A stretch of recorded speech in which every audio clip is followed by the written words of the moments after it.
Nantume. Agala kutomera. Wamma eryo liruma. Wakuba pupu kiba kitegeeza eddagala liruma.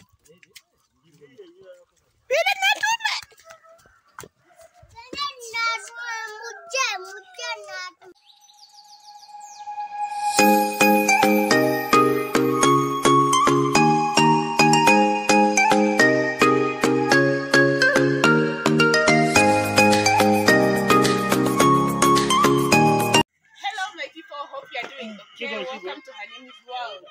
Welcome to the channel that changes the narrative of African village life, a channel that inspires you to do farming. Guys, as you can see today, it's very early in the morning. It is a rainy day. It has really rained, but we have to carry out this exercise every after 3 months. Every after 3 months, we have to inject our animals, all the animals, the sheep, the cows, the cows and the goats. We have to inject them. Oxte 20, we inject them noromestin in their skin. We inject them with multivitamins to boost their immunity, and we deworm them using this lever fast. You see, we deworm them every after 3 months, guys. So we carry out that general medical checkup. So this is the exercise we are going to do today. So come with me in this exercise.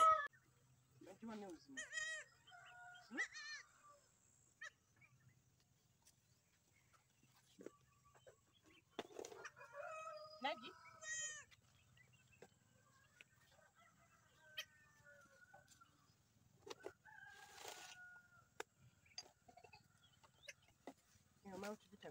Amanyo gayo gabera mu maaso wano.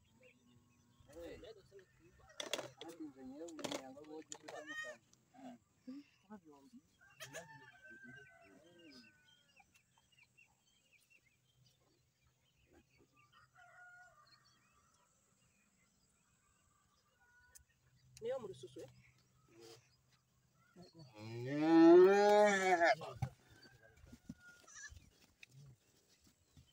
Nebwa. Daruchi. Nga yeko. Panyange, msengenge.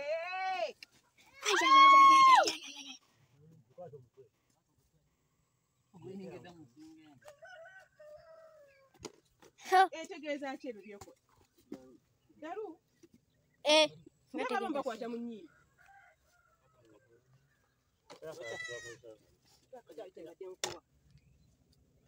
Ejawulira nti alina amaanyi nvubuka. Sikwewulira bwewuliza naye kiina. Tera izo ine daru.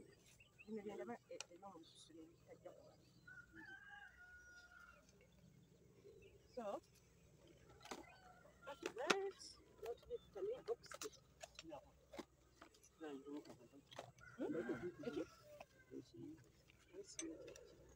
ono ikiteti yabadde taliyo mu katale wampadde lino. Tekyaliyo.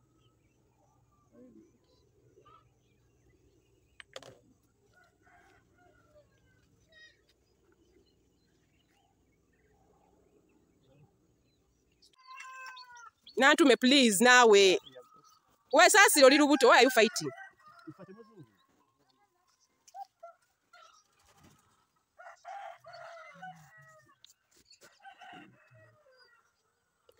Kalinji. Go good day. What happened? Why you ran?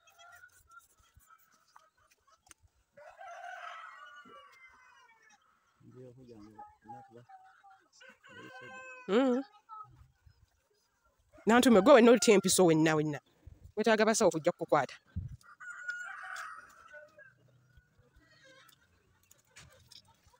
Kasaga wajeegulira gwe kenyi. Kali nga ndaba musigaddemu butono. Genda tekano ka noromestin. Go. This one, oh, bukyali muti.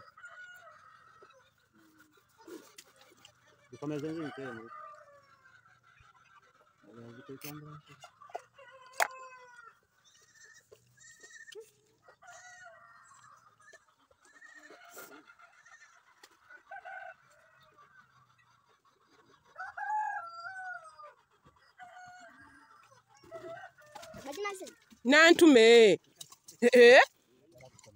Agala kutomera. Wamma ero kiruma. Wakuba popo ukiba kitegeeza ddala liruma.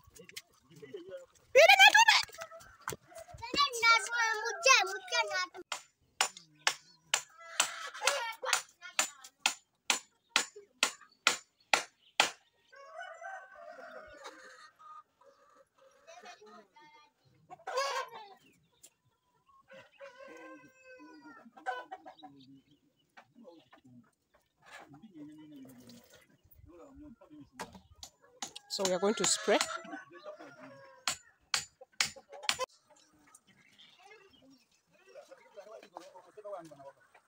That is.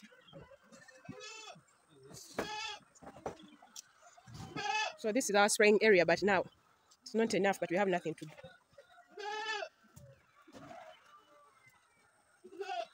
We shall extend it later, but this is the we need a person who no?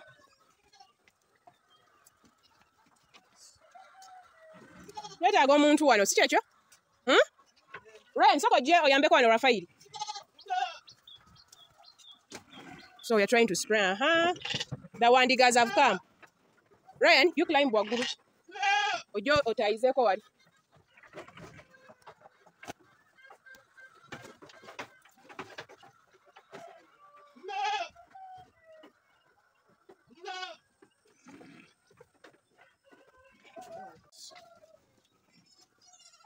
Webuto obufunye shortcut bo. Olaba the reason why we should put a kid's din. Sawa zino obuto bali badde mu bugundi bwabwe.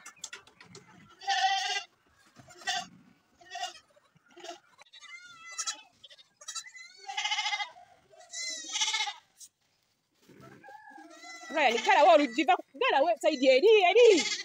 Yongera lugazi we. Yongera. Kati ako space akali waawo making sure teziita.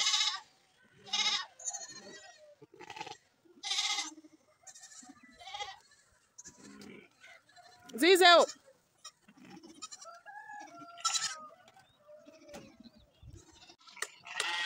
Guys, this is a hassle right now.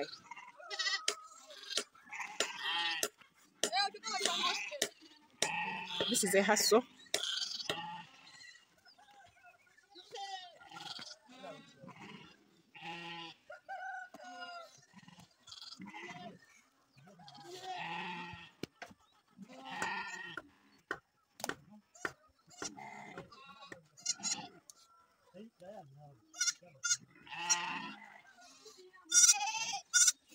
Push. Olwaki mbadde ngamba osinga tulina omuti. Entone tuzinotinge ebbiri. Ezo tuzinotinge. Push. Mupushinge ne wakyaliyo space. Ezali bbiri muzimakinge tujja zispraying. Nabano obuto. Tunaggalawo lubyogo.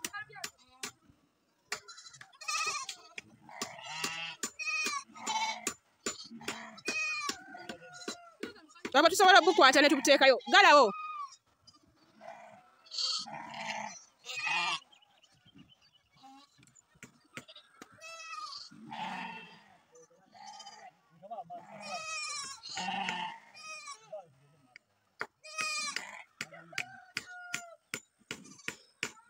Ryan, gaya yote bomba.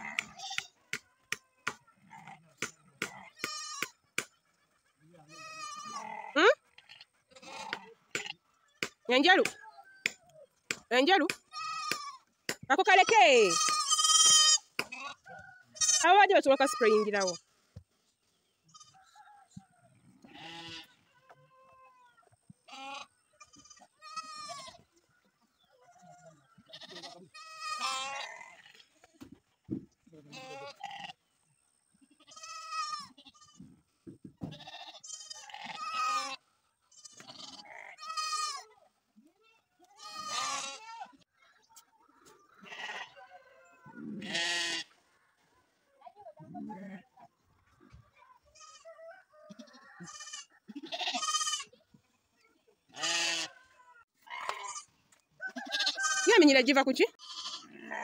So this is the spraying exercise.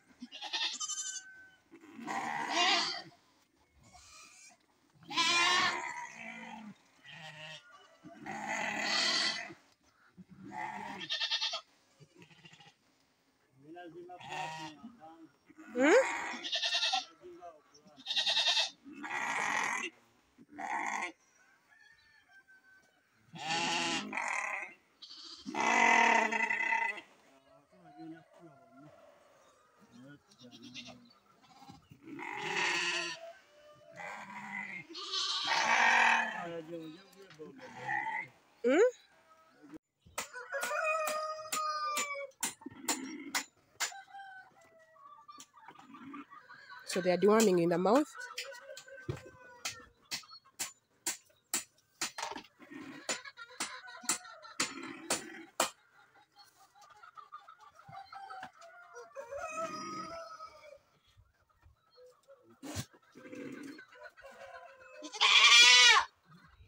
Then in the skin.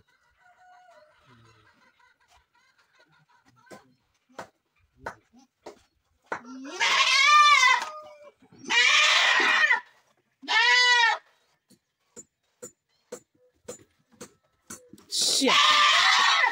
No, for the commando.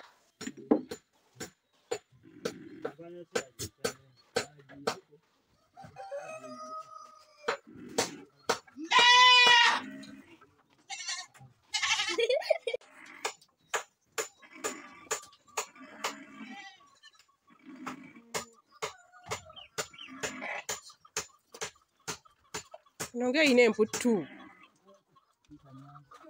Kaida we kunkuziba simbuzi nyangu. Ebere muko oruliga.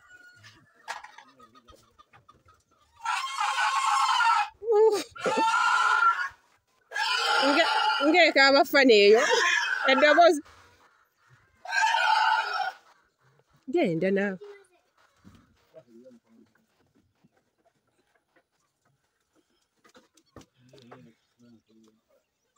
Tawe fumitani.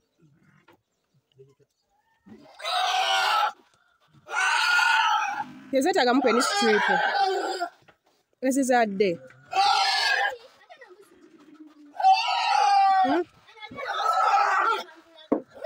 Yeah, Uncle Bio. Nanki. Obali obosembya yere erisiwe nnyo. Enkoko ayina ettima.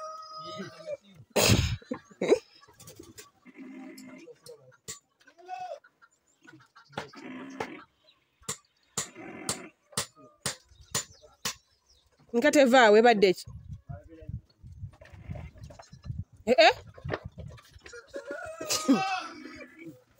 Alubyogo babalisa maaso.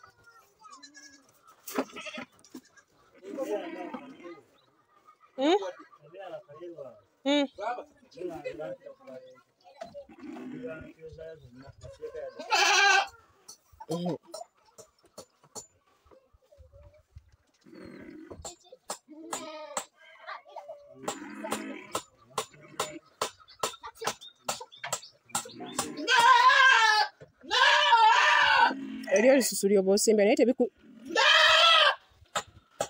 tebikuwunza.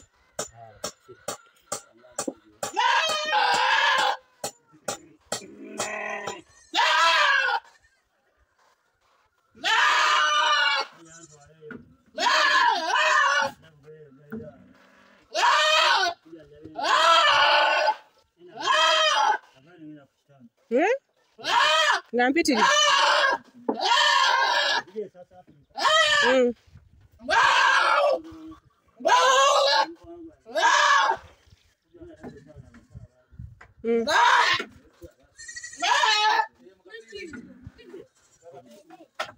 So that one goes out. Ryan, good out. So those ones that have just given birth, we add on pen strip. On the multivitamin, the oxte and noromestin, we add on pen strip.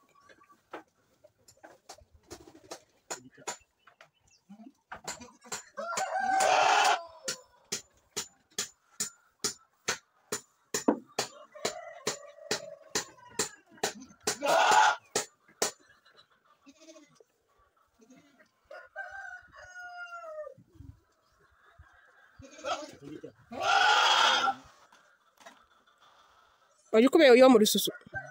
Oba yesemba. Tota.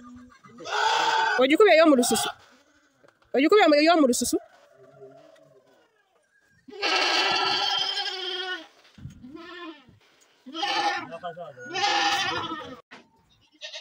Laba emputtu. Sijja.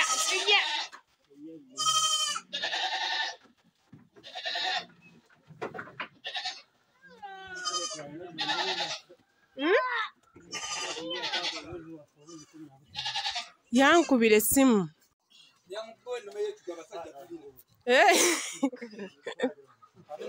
Ng'omukutte akalevu. Kabbiya gy'ogenda kakutulako. Akalevu. Wayinzi tumusale. Bula tumusale, ojja kulya kali akafumito. Ayo sigirya. Eyo girya. Gano okugirya. Lengera akasanga, lengera ekisanga. Ekisambi kyokka kirimu kilo 2. N'okusobamu. Akalevu. Yakalevu nakyo tukasalako kabi. Abeera n'ekiro bitya. Wii! Bajakwongera. Ate ono bamukubye ono.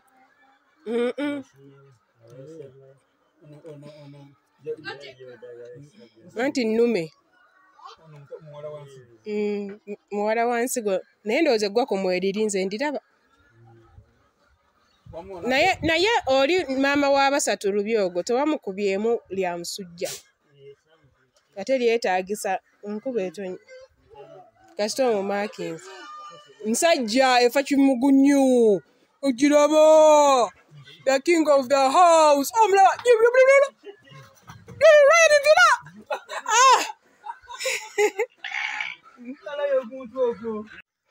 This is it for today, guys. So we are coming at the end of the video. This whole process aims at deworming animals and killing the internal parasites, and also spraying them for external parasites. Injecting them with noromycin helps to kill the parasites, all pests that affect their internal skin, and also injecting them with multivitamins to help them boost their immunity, guys. So thank you for watching my video. Remember to subscribe, hit that notification bell, comment, like, and share.